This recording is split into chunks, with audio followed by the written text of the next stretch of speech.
Boa tarde, então, novamente. Damos início a mais uma sessão do Seminário de História Religiosa, seminário que no ciclo 2023 dedicamos ao tema largo Deus Vult, os cristãos e a guerra, do medievo à contemporaneidade. Já realizámos sessões nos meses anteriores. Estamos aqui neste fim de tarde para a sessão de abril. Esta sessão é dedicada ao tema que podia significar rezar e combater para os cavaleiros das ordens militares na época moderna. Temos connosco para abordar esta temática a professora Fernanda Olival. A professora Fernanda Olival é subejamente conhecida, ainda assim só muito sumariamente o breve resumo que está na ficha da sessão.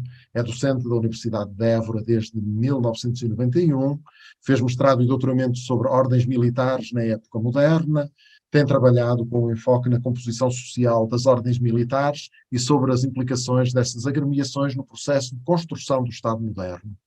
Tem estudado também o padroado das ordens militares e o aparato social dos agentes periféricos do Santo Ofício dos séculos XV a XVIII. É atualmente diretora do CIDEUS. Como vemos por esta breve síntese, tem trabalhado muito sobre as ordens militares e é precisamente sobre esta temática que nos vai falar.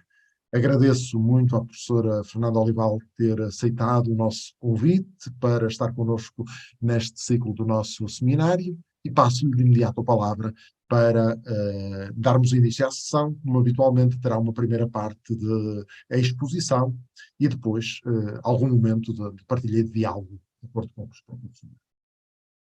Muito obrigada, agradeço o convite a todos os organizadores e espero que a minha apresentação não seja excessivamente longa.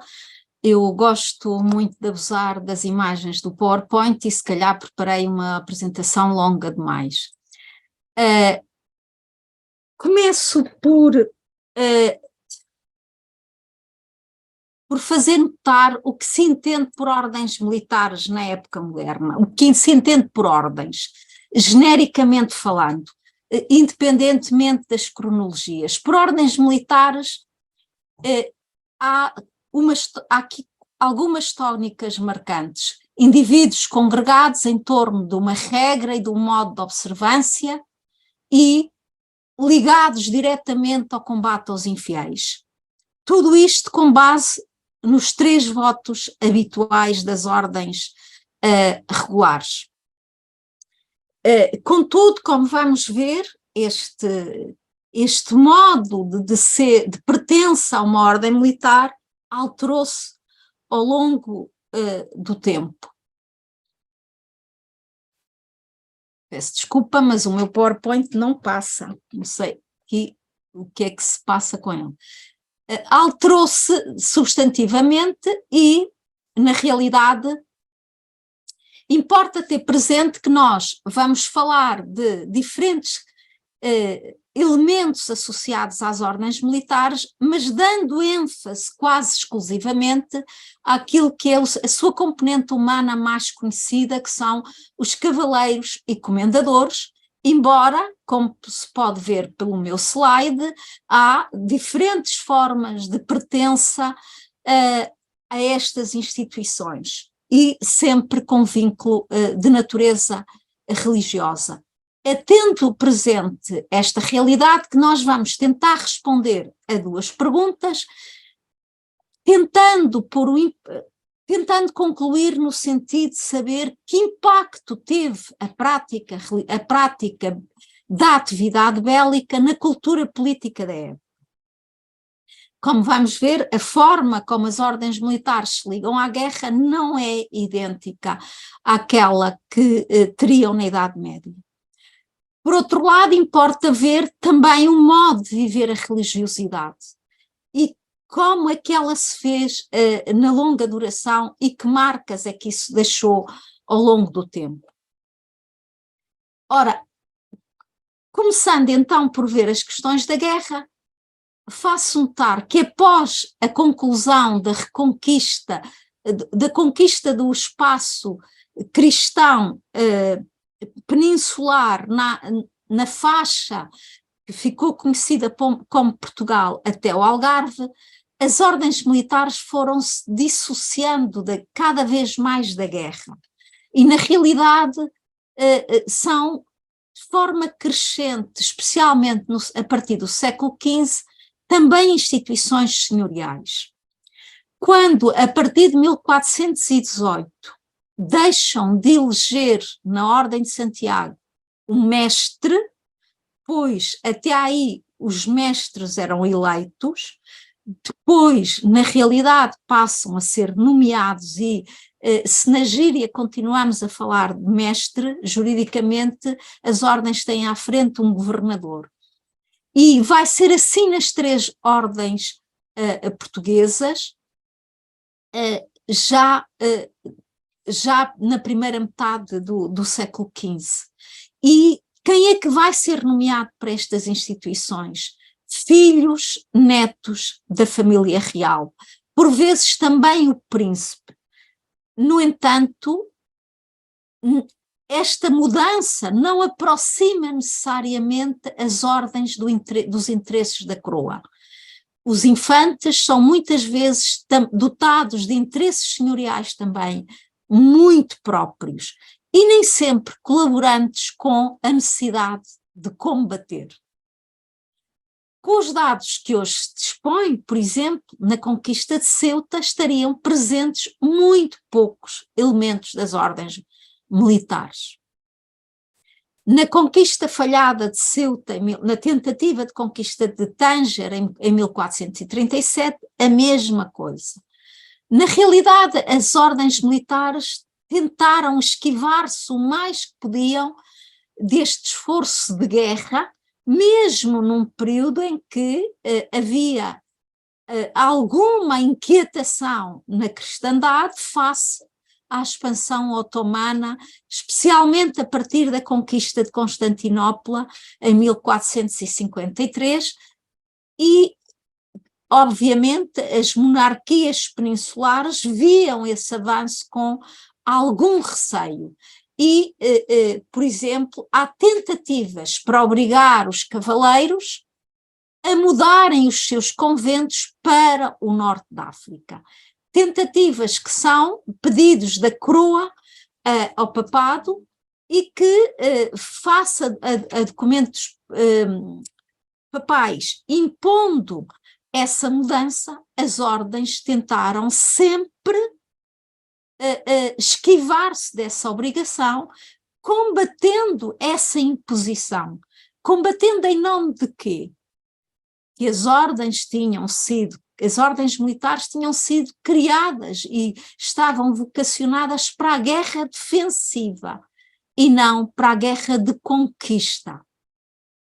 Isto é um argumento essencial, e outro argumento também muito interessante é deixado por um testemunho que aparece na crónica do Dom Duarte de Menezes do Zurara, e que numa das poucas tentativas em que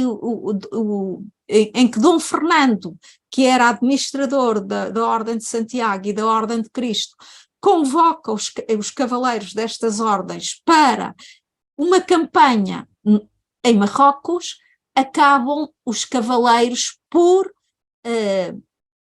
tentar participar, mas finda a campanha, que ainda por cima foi mal sucedida, argumentam com 2 coisas: que o mestre não tinha direito de impor e atentar contra a liberdade das ordens, impondo obrigações a todos os cavaleiros, e exigem mesmo um documento de como esse dado não se repetiria. Ou seja, por um lado, a ideia de que a obrigação de combater é meramente defensiva, e, em segundo lugar, que há uma liberdade que passa pelos privilégios das ordens e da sua liberdade ou não de elegerem participar, que não deve ser violada. Na realidade, nós temos instituições que se afastam progressivamente da guerra no norte da África. E mesmo quando as cortes, no final do século XV, se esforçam por pedir que as ordens passem, que os cavaleiros combatam no norte da África, esse desejo que na realidade assentava muito na experiência daquilo que era a Ordem de São João, na altura sediada em Rhodes, e serve de grande modelo na Europa para a atividade bélica, nesta altura, e esse desejo, digamos, de cortes, da monarquia, encontra sempre muitos obstáculos. Aquilo que as ordens não estão muito interessadas em fazer é colaborar nesse esforço de guerra. Quando Dom Manuel chega a rei, já tinha o mestrado da Ordem de Cristo há alguns anos. E, uma vez rei, mantém a Ordem de Cristo, ao contrário daquilo que tinha sido recomendado por Dom João II no seu testamento. Se por um lado o indigitava sucessor, também lhe recomendava que entregasse a Ordem de Cristo que ele, Dom Manuel, tinha ao seu filho bastardo, Dom Jorge. Mas Dom Manuel não cumpre esse ponto do testamento e mantém a Ordem de Cristo nas suas mãos e, no capítulo geral de 1503, cria um conjunto de comendas para quem servisse no norte de África. E mais, cria outro conjunto de comendas destinadas aos moradores das praças do norte da África. É importante fazer notar que, nesta altura, é uma fase em que a guerra prossegue no norte da África, prosseguia desde o Dom João I, e manter essas praças não era fácil. Desse ponto de vista, Dom Manuel tenta criar incentivos e tem consciência que a Ordem de Cristo poderia ser um bom meio de prover à defesa do norte da África. Quando, em 1514, na sequência da grandiosa embaixada a Leão X, Dom Manuel consegue que o Papa autorize que, a partir de recursos maioritariamente eclesiásticos, criar um conjunto de comendas na Ordem de Cristo e que ficaram conhecidas como as comendas novas, Dom Manuel apressa-se a impor regras para a atribuição das comendas novas e que passavam por ter serviços no norte da África. O que é que se impõe com estas comendas novas de forma relativamente eficaz? Que é o seguinte: em vez de alguém querer receber o hábito pela sua devoção e pelo seu interesse pela Ordem de Cristo, agora vai ser porque ele tem um determinado número de anos de serviço no norte da África que ele poderá chegar ao hábito de uma ordem, como a Ordem de Cristo. E devia servir às suas próprias custas, sendo que esse serviço seria posteriormente avaliado, considerando o tempo, o número de cavalos, aquilo que tivesse feito de relevante, inclusive as perdas e as feridas que tivesse recebido. Eu saliento para a importância da definição de critérios de avaliação de serviços. Faço notar que este tipo de critérios vão se manter na longa duração. A maneira como se avaliam serviços tem em conta muitos dos tópicos que tenho aqui no ecrã. Designadamente, se o serviço é feito, por exemplo, na guerra viva e não em tempo de paz. Ora, também chama a atenção que esta obrigação é só para estas comendas especificamente da Ordem de Cristo. a Ordem de Cristo tem muitas outras comendas, que ficaram conhecidas como as comendas velhas da Ordem de Cristo, por oposição às comendas novas. Quando Dom Jorge, filho bastardo de Dom João II, é chamado a pronunciar-se sobre se deviam ou não abandonar praças no norte da África, em 1534, Dom Jorge, quando responde, não disponibiliza os seus 2 mestrados, Avis e Santiago, sequer. Pelo contrário, ele é favorável à evacuação. Ele quer com tudo isto acentuar todo este clima em que combater no norte da África não conta praticamente com a participação das ordens enquanto instituições. Não quer dizer que não vá um ou outro cavaleiro, pois um cavaleiro tem várias ligações de fidelidade a muitos outros nobres. Não a instituição como conjunto.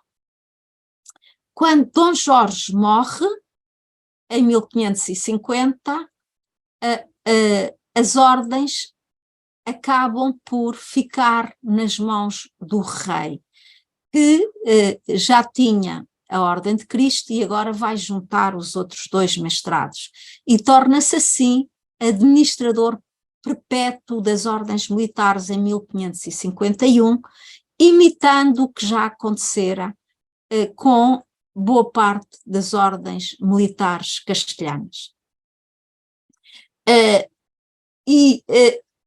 Esta mudança, primeiro, Dom João III é apenas vitaliciamente administrador, mas um ano depois, em 51, consegue ficar perpetuamente administrador, venha o trono parar a um homem ou uma mulher, a um menor de idade ou não.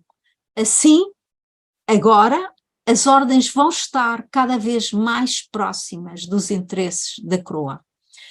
E estamos numa fase no século XVI em que começa-se a notar um grande desequilíbrio entre o poder dos grandes elementos do topo da nobreza portuguesa e a coroa. Mesmo quando falamos da Casa de Bragança ou da Casa de Dom Luís, por aí adiante. E esta ideia de que a coroa, aquilo que interessa sobretudo servir a coroa, porque a coroa tem mais recursos para distribuir, eu faço notar que pôr as 3 ordens nas mãos da coroa é dar-lhe um conjunto muito diversificado e muito vasto de recursos materiais e simbólicos para agraciar clientelas. E o que é que a coroa tentará prosseguir? A ideia de introduzir a obrigação de serviços para obter um hábito ou uma comenda. E há uma bula de Dom Sebastião, há uma bula de 1570, que é fundamental a este propósito. Porquê? Porque vai fazer com que, com a sanção de Roma, para chegar a um hábito era indispensável ter 3 anos de serviço. E agora já não falamos só da Ordem de Cristo, falamos das 3 ordens militares. E, para além disso, para obter uma comenda, eram precisos mais anos de serviço e no norte da África, idealmente com licença da coroa. Começou a existir aquilo a que se designava ir servir comenda para o norte de África. Claro que quem partia para o norte da África para poder pedir a remuneração dos seus serviços, devia fazê-lo às suas próprias custas. E, curiosamente, esta mesma bula introduz mais 2 coisas ao mesmo tempo, que é para ter um hábito, não só é necessário ter determinado número de anos de serviço, como é preciso ter limpeza de sangue, ou seja, não se pode descender de judeus, mouros ou gentios, não só o próprio, como os pais e os avós. Na realidade, não se quer que qualquer pessoa consiga uma distinção. São pessoas que reúnam um conjunto de predicados, e com isto também se quer valorizar o hábito, numa altura em que a limpeza de sangue está a generalizar-se, a começar a ser adotada em força em Portugal, que é precisamente na década de 70 do século XVI. Por outro lado, já uma bula deste ano tinha introduzido outra coisa. Só se devia poder receber o hábito a partir dos 18 anos de idade. E este requisito não é por acaso. Porquê? Porque era uma idade considerada elevada, face a outros requisitos etários, mas era normal que um indivíduo começasse a servir com armas a partir dos 15 anos. Assim, aos 18, já poderia ter 3 anos de serviços para receber o hábito. Mas 2 anos depois, eu peço desculpa porque eu deixei aqui umas animações e as animações não se dão bem com o Zoom. Em 1572 há um regimento para as 3 ordens militares, e é o primeiro que a coroa faz com reconhecimento de Roma, mas é uma iniciativa da coroa, para as 3 ordens em simultâneo, também com estas mesmas diretivas. Para chegar a um hábito ou a uma comenda, era preciso ter serviços ou no norte de África, ou nas galés da costa algarvia, ou por serviços na Índia, só serviços notáveis. Além disso, esses serviços que tinham que ser muito relevantes e não quaisquer serviços militares, bem entendido, tudo isto são serviços militares, não permitiam chegar à comenda. A Índia é sempre vista como um território de oportunidades e, desse ponto de vista, não tem a mesma cotação naquilo que é as recompensas que a coroa pode dar. Em 1577, alarga-se o espaço de serviços também para as armadas de alto bordo no Atlântico. Chama a atenção que é por esta altura que cada vez mais a política de mar fechado peninsular começa a ser fortemente combatida, e é a altura em que cada vez mais é indispensável patrulhar o espaço do Atlântico, especialmente entre os Açores e o espaço da Península Ibérica, e há que atrair servidores para as armadas. E, na realidade, é isto que vai ser consagrado. Com uma exceção, a cada 5 comendas, o rei podia dispor a 5ª livremente, sem esta obrigação de serviços militares. Note-se que o serviço não era uma obrigação para o vassalo, ele servia se quisesse e se pudesse. Claro que este querer não é tão aberto quanto isso, mas o rei, pela tratadística da época e ainda do princípio, ainda do século XVIII, o rei tem o dever e a obrigação de remunerar os serviços. E não é por acaso o rei em Portugal, para ter poder, deve dar, e deve dar muito. Claro que o rei também dá porque lhe apetece e porque quer. Essas mercês graciosas, na realidade, são poucas. A mercê em Portugal é, sobretudo, uma forma de pagar serviços. E as ordens não se desligam deste jogo em que o vassalo serve na expectativa de ter recompensas, porque o rei deve ser liberal, se quiser ter poder. Note-se que nesta altura não há restrições aos tipos de serviços que a coroa pode remunerar. Só haverá restrições a partir de 1706, em que se estabelece que serviços políticos ou serviços nos ofícios, serviços na prática administrativos, não permitiam pedir recompensas. Ora, a arca das recompensas da coroa portuguesa era muito vasta. Como podem ver nesta representação tardia, desde logo as insígnias das ordens fazem parte desse lote. O que é que o rei podia dar? Podia dar muitas coisas, como se pode ver aqui pela coluna da direita, e aquilo que está a vermelho é aquilo que o rei dava das ordens militares. O hábito é cada vez mais atrativo, porque torna-se um certificado de pureza de sangue.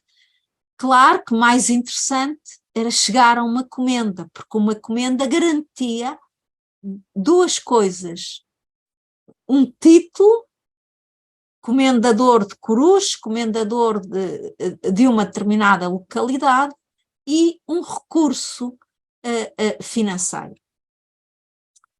Os serviços são um bem patrimonial nesta altura, como qualquer outro. Num testamento do século XVI,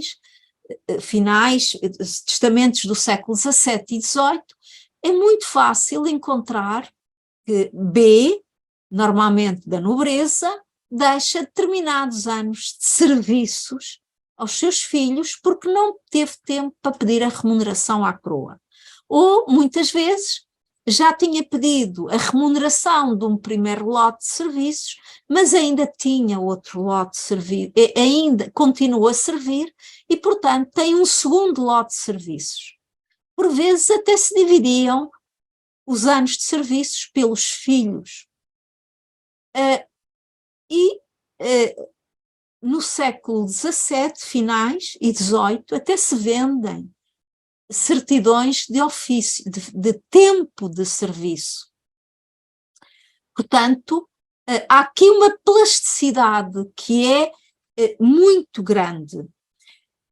A economia da mercê, este princípio de que o vassalo serve porque está na expectativa de recompensas, e o rei recompensa, o rei mestre ou o rei enquanto rei recompensam porque precisa de remunerar para ter mais servidores numa monarquia que tem um império colonial disperso geograficamente e muito diversificado e muito assediado por outras unidades políticas, e não só, a partir dos finais do século XVI, é muito marcante. Em Portugal era frequente pedir-se a remuneração de serviços à realeza, e isso até era notado pelos estrangeiros.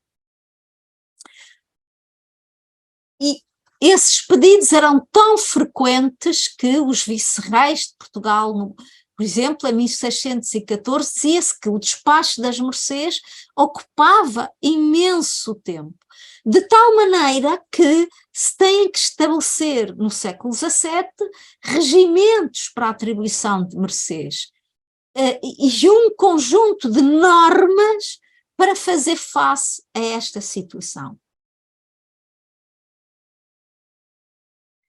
Notem que se usavam as ordens militares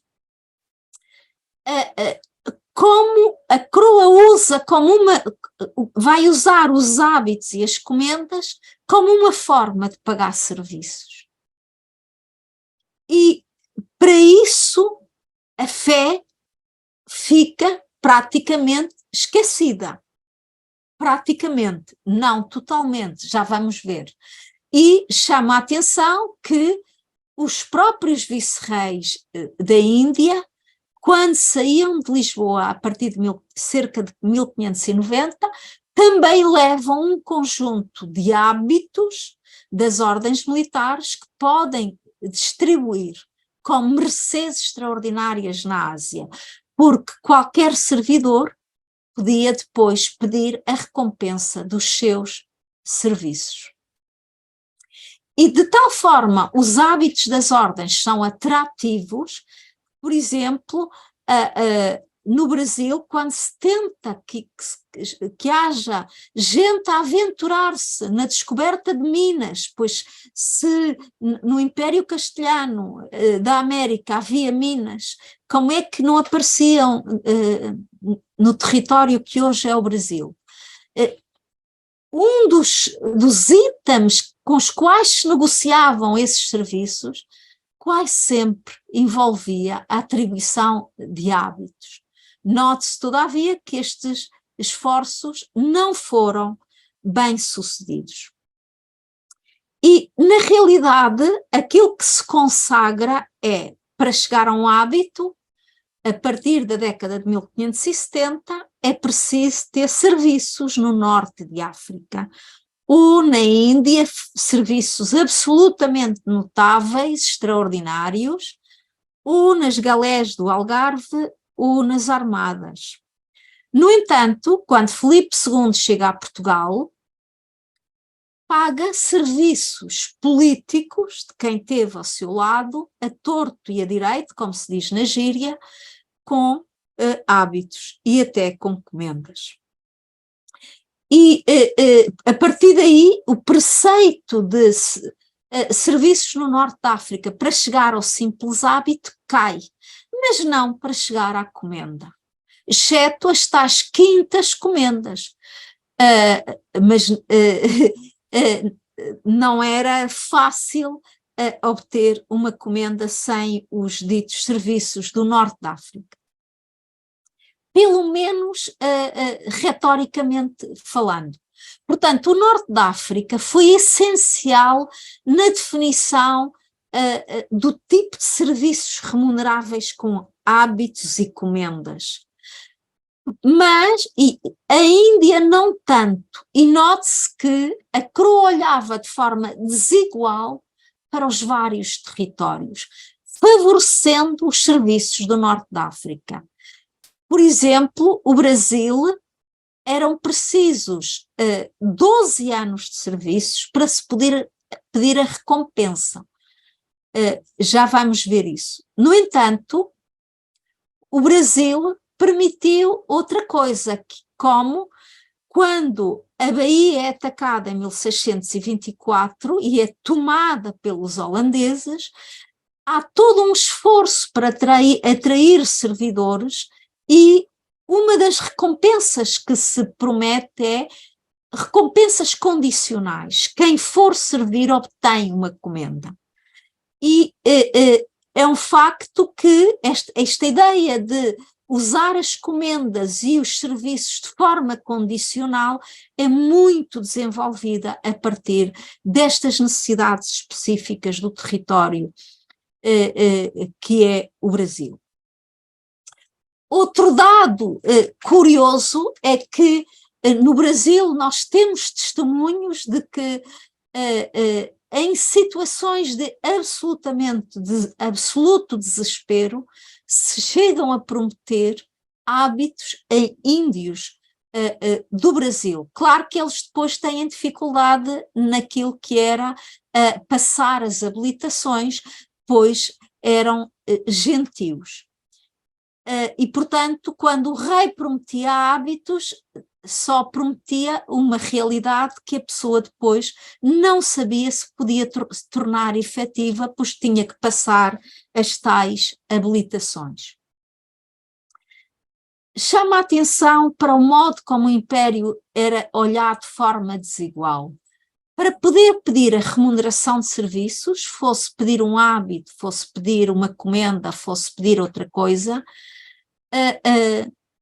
no século XVII esta hierarquia está devidamente consolidada e o serviço, mesmo durante a Guerra da Restauração, não valia o mesmo que o serviço noutras partes do Império. O norte de África foi sempre favorecido deste ponto de vista. Porquê? Porque era um território menos atrativo. O Brasil estava a par do reino, pois ele torna-se a área nevrálgica do Império Colonial Português no século XVII, sobretudo a partir de 1621, como é sabido. E, curiosamente, quando alguém chegava à Ásia para servir, também tinha que se matricular e somar 8 anos de residência, e por residência entendia-se estar apto a servir nas armadas da Ásia durante pelo menos 8 anos. Portanto, a guerra agora não é uma guerra das ordens como um todo. O que se cria a partir do século XVI, do início, é a ideia de que há um serviço militar, que é o serviço privilegiado, por excelência, pela coroa portuguesa, que pode ser recompensado por um hábito ou por uma comenda. Esse serviço, cuidado, pode também ser o serviço da parentela, ou seja, um filho pode pedir a remuneração dos serviços do avô ou de um tio, e por vezes também se pedem serviços que não são, na realidade, serviços próprios. Essa pessoa tem que provar que pertence. E daí que outra ideia que é muito importante é que muitas vezes se exigiam serviços próprios quando se pretendia a quebra de uma determinada cláusula. Portanto, as ordens, como um todo, não participam na guerra, mas muita gente fez serviços militares, porque eram os serviços mais valorizados ao longo de todo o antigo regime. É claro que também conta o estatuto de quem serve, esse dado é um dado crucial e fundamental para se chegar a um hábito ou a uma comenda.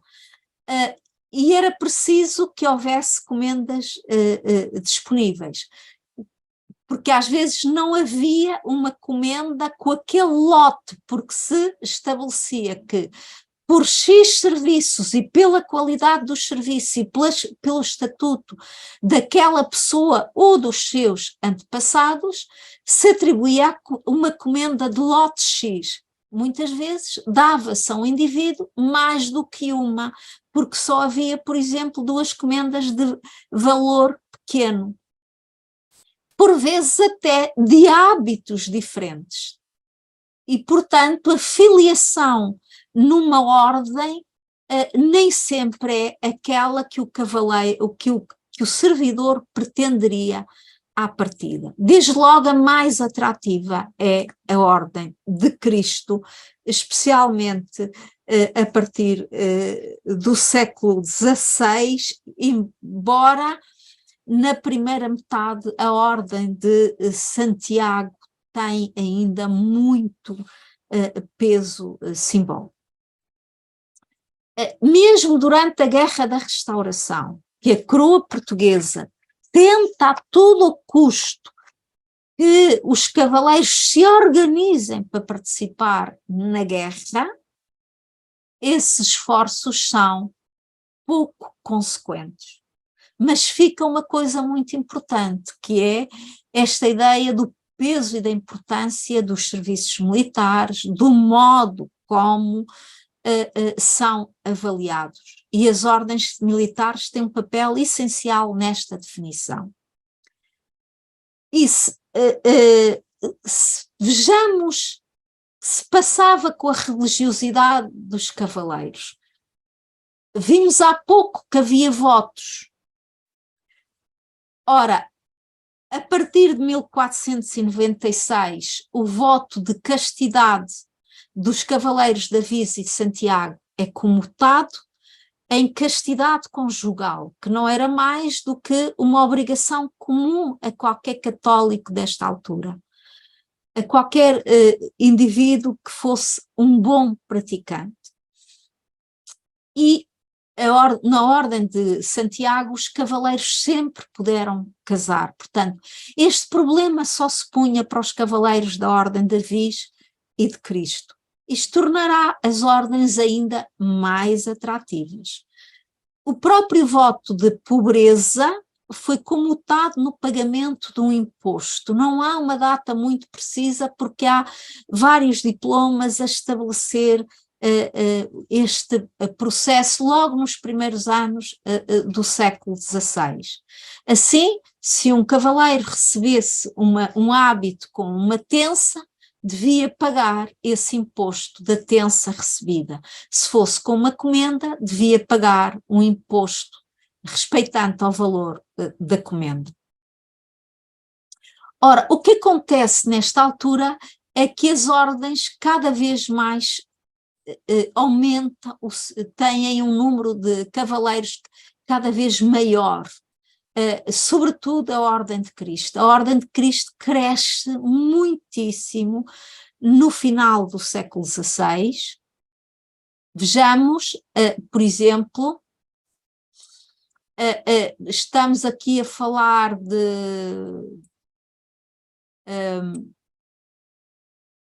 do período, já do início do período filipino. Em 1582 entram quase 200 novos cavaleiros para a Ordem de Cristo. Pós-restauração, essa inflação de hábitos continua. Claro que nós temos um pico a seguir à Guerra da Restauração, e entendem bem porquê, um pico a seguir à Guerra de Sucessão de Espanha e também um pico no começo do período pombalino. O hábito torna-se uma forma de remunerar serviços, e em conjunturas em que há muitos serviços, há muita gente a entrar, não obstante os tais requisitos de que vos falei, porque eles tornaram-se cada vez mais relevantes. O próprio hábito, isto é uma imagem de 1718, daquilo que seria um cavaleiro da Ordem de Cristo, até do cavaleiro da Ordem de Avis, peço desculpa, até à roda do início do século XV, e isto seria o hábito, mas creio que isto é uma reconstituição por uma descrição que existe de como era o hábito até ao começo do século XV. O hábito, na realidade, é a insígnia. A partir do século XV, quer na Ordem de Cristo, quer nas restantes, a insígnia vale pelo hábito. E já antes o hábito não era longo para não obviar ao combate. E cada vez mais, nesta altura, o hábito é exibido à lapela ou na capa. Esta seria a figura típica de um cavaleiro da Ordem de Cristo no começo do século XVII, peço desculpa, final do século XVI, começo do século XVII, e a insígnia devia ser grande para se ver bem à distância. Todavia é comum as pessoas se olharem de perto para este quadro no museu, onde reparar que este cavaleiro traz também o hábito ao pescoço, imitando aquilo que a realeza fazia. Podemos ver a mesma coisa nesta figura da direita, e é comum nos retratos o cavaleiro destacar a insígnia, porque ela é um indicador de estatuto social, acima de tudo, mas não só. E era comum, se o hábito devia ser usado como aqui está na capa, bordado, muita gente tinha verdadeiras joias. Chamava-se de resto hábito de ouro, que não usariam obviamente todos os dias, mas que o hábito era usado no dia a dia, havia o hábito bordado e o hábito de ouro, e ouro não significa que fosse de ouro, seria um hábito em metais preciosos e em pedras preciosas. Claro que havia um manto branco, mas esse manto branco só era usado quando o cavaleiro recebia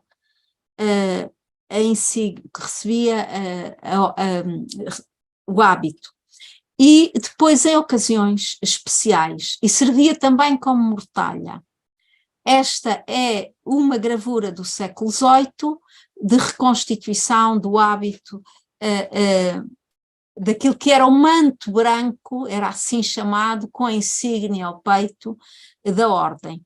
Já vamos ver como é que eram, isto era o cavaleiro da Viz, que também tinha um manto branco com a sua insígnia, e o mesmo tinham os cavaleiros da Ordem de Santiago. E tal como a Ordem de Cristo, também este manto só era usado em ocasiões especiais. O cavaleiro, uma vez concedido o hábito, ele tinha que fazer as tais habilitações para provar o seu estatuto social. Se fosse bem sucedido, tinha que fazer as cerimónias de entrada. E essas cerimónias de entrada eram 3. Tinha que ser armado cavaleiro, idealmente na Capela Real, em Lisboa, ou na Igreja da Conceição, que pertencia à Ordem de Cristo, ou na Igreja da Encarnação, ou na Igreja do Convento de Santos, se fosse da Ordem de Santiago. Esta cerimónia era uma cerimónia que exigia que o cavaleiro tivesse um capacete, armas, como uma espada e esporas. Ora, nota-se que na Igreja da Conceição, por exemplo, e no Convento da Viz, isto é a Igreja da Conceição, na sua localização pós-terremoto, na Baixa Pombalina, havia 2 capacetes para emprestar aos cavaleiros para esta cerimónia. Notem que esta cerimónia, que também se fazia aqui no Convento de Santiago e no Convento de Santos, no século XVIII, já só os cavaleiros das ordens militares, como se pode ver pelo belotô na entrada cavaleiro, só os cavaleiros das ordens militares eram armados cavaleiros. A figura medieval cai completamente em desuso nos primeiros anos, nas primeiras décadas do século XVII. Talvez entre a segunda e a terceira, essa figura de ser armado cavaleiro desaparece, mas mantém-se nas ordens militares. E a coroa faz tudo o que pode para manter estas cerimónias.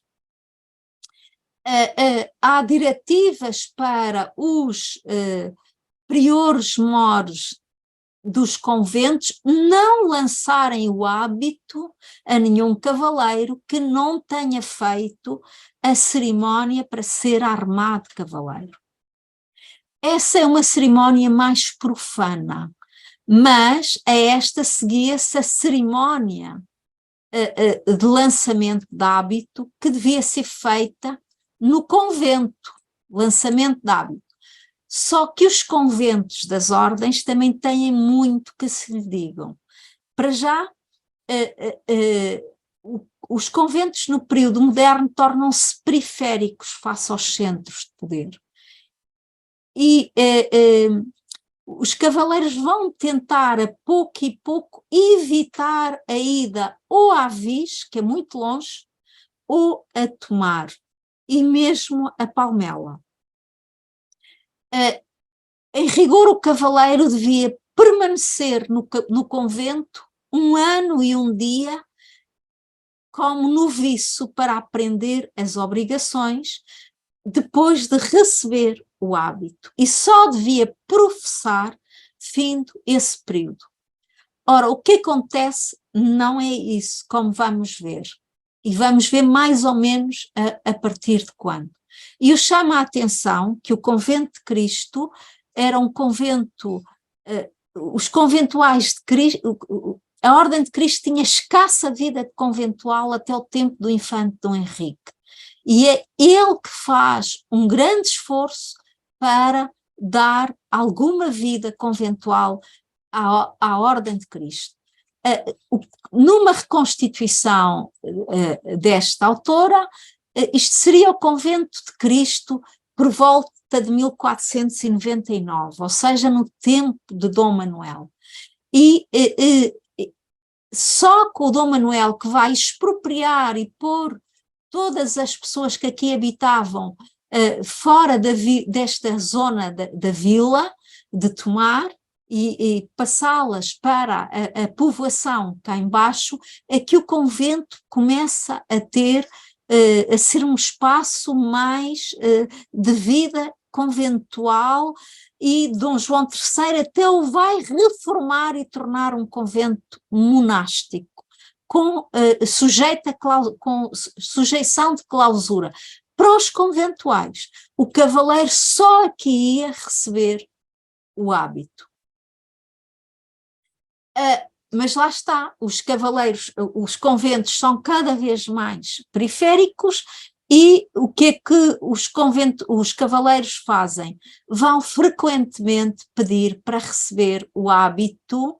Estamos agora a falar da cerimónia de lançamento do hábito fora do convento. Quando não iam a Tomar, tinham que solicitar uma dispensa, essa dispensa tinha que ser autorizada, e na mesma tinham que pagar aquilo que eram, digamos, as obrigações de imposto que essa cerimónia acarretava para os conventos. O que se nota, como se pode ver por esta estatística, é que se no século XVII ainda havia um número razoável de cavaleiros da Ordem de Cristo a receber o hábito em Tomar, a tendência no século XVIII é para o hábito ser recebido no Convento da Luz em Lisboa. E na segunda metade do século XVIII, a cerimónia de lançamento de hábito começa a fazer-se noutros locais. Claro que quem estava no Império frequentemente recebia o hábito, essa cerimónia, sem ter que vir aos conventos. Portanto, o convento não era um espaço que os cavaleiros frequentassem ou que nele permanecessem. Por exemplo, na Ordem de Cristo, a partir de 1619, claramente a partir dessa altura, mas já antes disso, a cerimónia de lançamento de hábito e a profissão faziam-se no mesmo dia. Portanto, o cavaleiro não ficava um ano em tempo a fazer a sua aprendizagem. Havia até, no início do século XVIII, como podem ver, formulários impressos de dispensa do tipo de tempo de noviciado e formulários impressos para a profissão, que era a cerimónia que dava um vínculo permanente na ordem. Portanto, na Ordem de Cristo ela faz no mesmo dia. Claro que é uma cerimónia, e cuidado que para esta cerimónia de lançamento de hábito ou de profissão, o cavaleiro deve ter o seu manto branco. E deve ter a regra da ordem. Há algum esforço para que o cavaleiro conheça. Curiosamente, na Ordem de Santiago, durante o século XVII, ainda há um desfazamento entre uma cerimónia e outra. Na Ordem de Cristo é onde, digamos, mais se acaba com este desfazamento. O manto branco era particularmente importante. Era um símbolo de humildade, era igual para todos, e no século XVII a Ordem de Cristo não tinha um oráculo, como tinha a Viz, que tinha São Bento, no dia 21 de março, ou Santiago, que tinha Santiago no dia 25 de julho. Ora, a Ordem de Cristo, no capítulo geral de 1619, vai criar o dia da exaltação da cruz, em setembro, 14 de setembro, como o seu oráculo. E a pouco e pouco estabelecem-se cerimónias de comunhão, que era uma imposição das regras, a que o conjunto dos cavaleiros devia comparecer. No caso da Ordem de Cristo, basicamente as comunhões em que os cavaleiros deviam comparecer eram as que aqui estão consignadas. Estas 4 cerimónias do ano. Além disso, devia usar o hábito durante a procissão do Corpus Christi e devia fazer parte da própria procissão. A obrigação das comunhões nem sempre foi muito efetiva, porque não era fácil em Lisboa reunir o conjunto dos cavaleiros sem um conjunto de atribulações, e ela tender-se a fazer de forma mais adequada pós-restauração. E a Croa insiste muito, sobretudo, na presença dos cavaleiros na procissão do Corpus Christi. Aí sim ia o cavaleiro com o seu, com o seu manto branco e em lugar de destaque. No entanto, em lugar de destaque, e já agora também chama a atenção que em terras fora do espaço peninsular, e não só, mas também em qualquer localidade portuguesa no século XVIII, especialmente na segunda metade, as câmaras queixam-se amargamente quando os cavaleiros não comparecem à procissão do Corpus Christi da sua terra. Porque acaba por ser um indicador do estatuto da terra ter cavaleiros que ali moram, não pela sua atividade bélica ou que contribuam para a defesa, mas sim contribuem para dar estatuto à terra. Os cavaleiros, a eles próprios, intitulam-se como sempre religiosos regulares, até porque isso interessa-lhes, porque na época moderna há isenção de impostos para os cavaleiros e foro privativo, ou seja, nas causas crimes inascíveis que resultassem de um crime, para o cavaleiro que tinha ou comenda ou tensa, não era julgado pelos tribunais comuns, mas sim pela própria mesa da consciência, que era a entidade que superintendia as ordens a partir da agregação à coroa. Portanto, o estatuto religioso interessa também aos cavaleiros para poderem defender os seus direitos, como este tratado aqui faz, e há muita outra literatura a insistir que eles são verdadeiros religiosos regulares e que fazem os tais votos, não obstante o seu estatuto de voto estar ligeiramente alterado. Apenas o voto de obediência se mantém. Claro, quando olhamos para as regras e manuais que compilam regras em momentos em que não há regras impressas, o cavaleiro tem muitas obrigações religiosas, mas que praticamente não cumpre. Não temos indicadores de que o cavaleiro cumpra. A própria ideia de visitas aos cavaleiros fazia-se na Idade Média. Quando se visitava a comenda, visitava-se o cavaleiro e os que ali vivessem. E o que é que ainda há algumas no princípio do século XVI em que essa obrigação é feita, visita-se o cavaleiro ou o comendador. E o que é que ele tem que apresentar? A regra, o seu manto branco e também tem-lhe perguntado se cumpre as obrigações dos seus votos. No entanto, é pouco provável que obedecessem grandemente a estes preceitos religiosos. Porquê é que digo isto com alguma segurança? Porque há toda uma literatura normativa a insistir que as ordens não podem ser só interesses materiais, como na prática o eram muitas vezes. Onde é que, por exemplo, o manto branco, indubitavelmente a maior parte dos cavaleiros enterrava-se, por vezes com outros hábitos, porque era devoto de São Francisco e queria o hábito de São Francisco, mas por cima deles todos queria o hábito da sua ordem militar, especialmente se fosse cavaleiro da Ordem de Cristo. Na realidade, o cavaleiro é um nobre como qualquer outro, mas mantém esse estatuto religioso, muitas vezes assina com o prenome Frei, mas só em documentação da ordem, e nota-se que aquele prenome Frei é algo de estranho para o cavaleiro, porque muitas vezes já assinou e nota-se que foi ali fazer um esforço e escrever Frei a posteriori.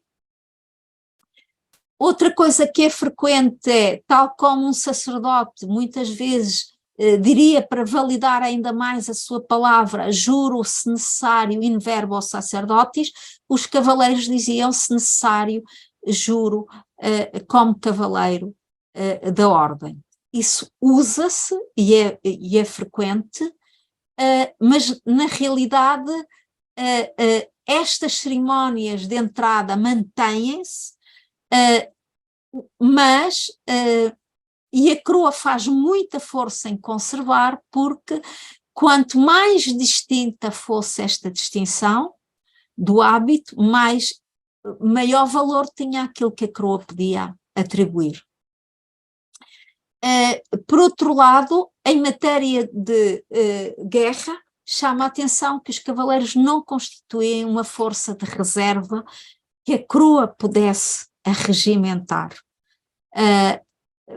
Como disse. No entanto, a obrigação de serviços do Norte da África para chegar a uma comenda mantém-se até ao princípio do século XIX. É certo que Portugal deixa de ter a última praça do Norte da África, é Mazagão, que é abandonada em 1769, mas esta obrigação mantém-se e um comendador tem que pedir dispensa a Roma dos serviços do Norte da África. Portanto, o Norte da África representa o tipo ideal de cavaleiro, o tipo ideal de serviço até muitíssimo tarde. E lá está, há aqui um jogo interesseiro entre a coroa e a sociedade, e o cavaleiro cada vez cumpriria menos os seus preceitos de reza ou de oração, mas não os esquece por completo. Isso também é um facto. Agora, duvido que cumprissem obrigações específicas nessa matéria, tal como não cumpriam obrigações militares, e peço desculpa porque alonguei-me, e peço desculpa pela falta de sincronia do PowerPoint, mas fico ao vosso dispor para questões. Espero não vos ter maçado muito. Muito obrigado. Logo. Passamos então agora à segunda parte do nosso, Temos tempo. do nosso encontro. A primeira foi a da exposição, agora a segunda das questões, das observações, do diálogo com a professora Fernanda Olival.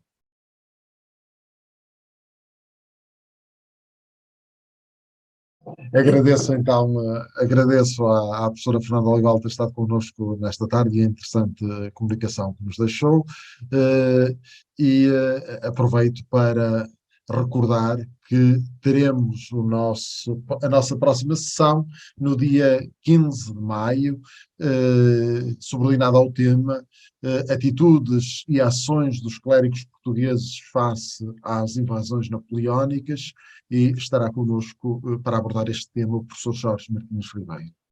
Certamente, entretanto, a divulgação irá pelos meios habituais e receberemos essa divulgação também.